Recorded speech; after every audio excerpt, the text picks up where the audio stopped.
김건희 여사, 최순실 씨, 최서원 씨죠. 그리고 정경심 씨가 수감됐던 서울 남부구치소 1.9평짜리 독방에 지금 수감 중입니다.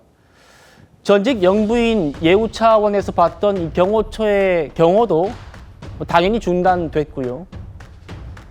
지금 보실 이 사진, 2014년에 법무부가 공개했던 서울 남부교도소의 독방 내부 모습인데, 이 좁은 공간, 이 독방이 지금 김건희 여사가 수감 중인 방과 비슷할 걸로 예상됩니다.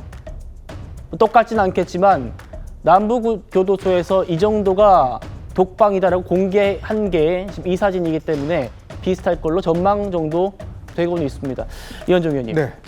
김건희 여사가 구속된 이후에 지금 한 끼도 먹지 못하고 있다. 그래서 건강 상태가 좋지 않다고 합니다. 어떻게 보고 계십니까? 어제 아마 밤 12시가 조금 넘어서 구속영장이 일단 발부가 됐고, 원래 인치 장소가 이제 남부 구치소였습니다. 왜냐하면 원래는 이제 서울 구치소인데 거기에 윤석열 전 대통령이 있기 때문에 여러 가지 개호상의 문제점들 이런 것들은 이제 있기 때문에 아마 이제 분리해서 지금 남부 구치소에 수감을 했습니다.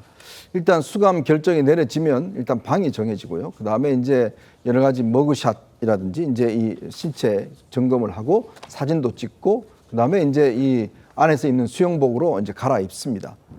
그래서 아마 이제 아침을 맞이했는데, 네. 아마 지금 아침 같은 경우는 주로 이제 빵과 우유 뭐 이런 종류가 나왔다 그래요, 식사로.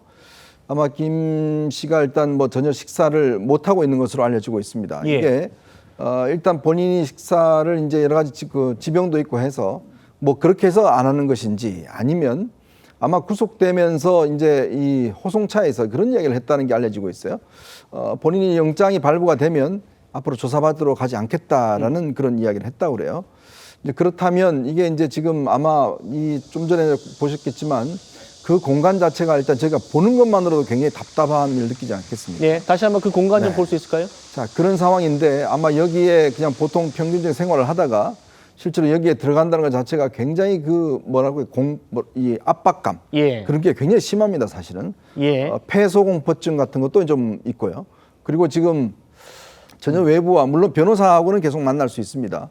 그렇지만 여러 가지 정신적인 아마 충격도 클 것이고, 또 이제 처음으로 이제 구속된 본 거기 때문에 적응하기에도 시간이 꽤 걸릴 겁니다. 아마 그런 상황이기 때문에 현재로서 아마 밥 먹는 것 자체는 굉장히 어려울 것 같습니다. 보통 이제 밖에 있다가 들어가신 분들 중에서 식사를 제대로 이렇게 하시는 분들이 그렇게 드뭅니다. 네. 사실은 굉장히 또 여러 가지 식사도 달라지고 주변 환경도 달라지고 하기 때문에 아마 당분간은 좀 적응 기간이 있어야 될 것 같습니다. 수용번호 4398번이고 지금 보시는 이 공간 2평이 안 됩니다. 1.9평짜리 독방에 김건희 여사가 수감돼 있습니다. 얼핏 봐도 뭐 성인이 딱 누웠을 때 오른쪽 왼쪽으로 크게 공간이 없을 정도로 좁은 공간입니다. 저곳에서 지금 김건희 여사가 오늘 수감 첫날을 보내고 있을 걸로 추정이 됩니다. 정재욱 판사, 김 여사를 구속한 판사죠. 구속영장 발부 사유에 딱 한마디 있었습니다. 발부, 증거를 인멸할 염려가 있다. 이렇게요.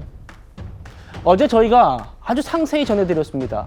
구속의 결정타가 된 것, 특검팀이 제출한 반클리프 목걸이, 진품과 가품, 실물 2개, 이게 결정적이었다고 합니다. 4시간 동안 쭉 재판을 이끌어오던 이 정재욱 판사가요, 재판 말미에 김 여사에게 이렇게 물었답니다. 이 목걸이 받은 게 사실입니까? 그러니까 김 여사가 누구한테요? 이렇게 반문했대요.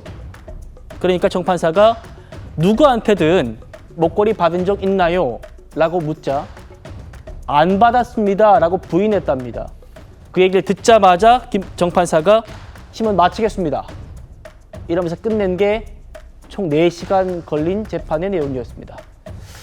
자, 오늘 저희 정치다의 박정하 국민의힘 의원이 나오셨는데, 박 의원님, 네. 김 여사는 끝까지 부인한 모양이고 이걸 판사가 받아주지는 않은 모양이에요.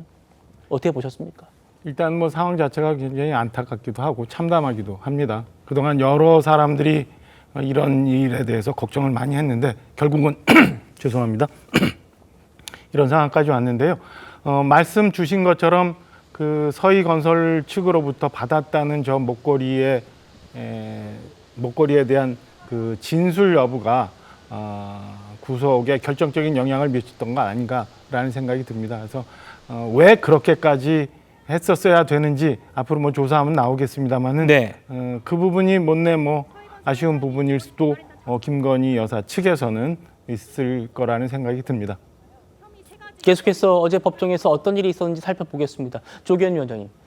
그 특검팀이 반클리프 목걸이 진짜와 짝퉁 이 두 개를 실물을 모두 제출했고 그리고 서희건설 이봉관 회장이 자수서까지 제출했다는 거 아닙니까? 이 상황에서 김 여사 측의 반응이 굉장히 당황했다고 해요. 그러면서 제대로 반박도 못했다고 하고. 지금 김건희 여사는 안 받았다라고 했습니다만 다음이요. 그러면서 김건희 여사가 그동안 뭐 지인에게 빌렸다느니 목걸이가 짝퉁이라느니 15년 전쯤에서 선물용으로 산 가품이라느니 뭐 이렇게 말을 좀 바꿔왔긴 했는데 이게 좀 거짓말이라고 판사가 본 것 같습니다. 뭐 당연히 그럴 수밖에 없죠. 뭐 일단 전제해야 될 사실은 이 반클리프 목걸이는 이번에 구속 영장 청구에 범죄 혐의 사실에 포함되어 있지는 않습니다.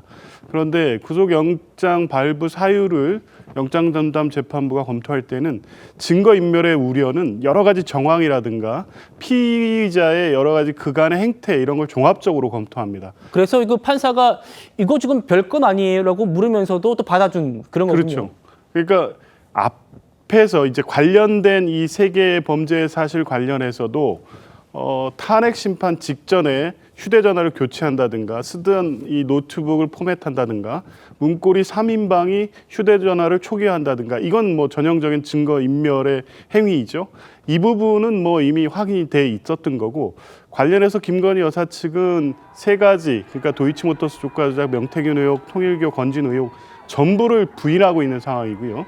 그 관련된 특검 조사에서의 진술 내용도 부인하는 취지였는데 사실 특검이 확보하고 있던 진술이나 증거에 의해서 바로 반박될 수 있는 허위 진술을 많이 했던 것으로 보입니다. 그런데 결정적으로 그런 허위 진술들은 뭐 혐의 사실을 부인하는 피의자들이 당연히 하는 거지만 증거 인멸의 우려가 되기 위해서는 실제 너무 명확하게 증거로서 확인되는 내용까지도 부인하고 거짓말을 하고 있다. 이게 확인되면 이 구속영장을 피하기 어렵거든요. 이제 결정적으로 반클리프 목걸이가 지금까지는 계속 허위로 모조품이었다를 내용으로 해서 계속적으로 진술이 바뀌고 있었는데 네. 그 진품이 법원에 제출이 됐다면 이런 피의자 같은 경우에는 만약 불구속 재판을 할 경우에 관련된 진술의 허위성을 확인시키기 위해서 계속적으로 사건 관계자에 접촉해서 진술을 만든다거나 조작한다거나 왜곡한다는 행위를 할 가능성이 매우 높다고 판단할 수밖에 없었을 겁니다. 그래서